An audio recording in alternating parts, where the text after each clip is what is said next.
just gravitational potential energy that goes away. So a protostar will always become a star?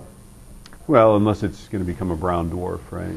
You know, so red dwarfs shine with nuclear fusion, but these guys don't, right?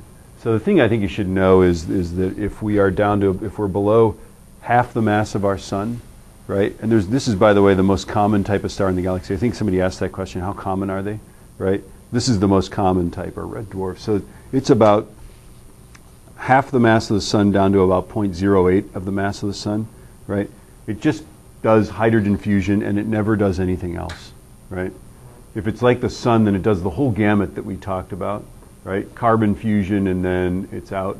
And then if it's 30 times the mass of the sun, it never really, right? It does a supernova and becomes a neutron star. There's no real white dwarf stage in there, right? And then something really massive, these guys, the blue supergiants, right? 50 times the masses of the sun. It just supernovas in black hole. It's so massive, right? That's kind of cool. I'll put a link to that. You can go in and look because you can see these guys. You can click on this. You go next. Notice how they've got like images you can look at. That's kind of fun. So then they explain what the radiation is when you look at that, right?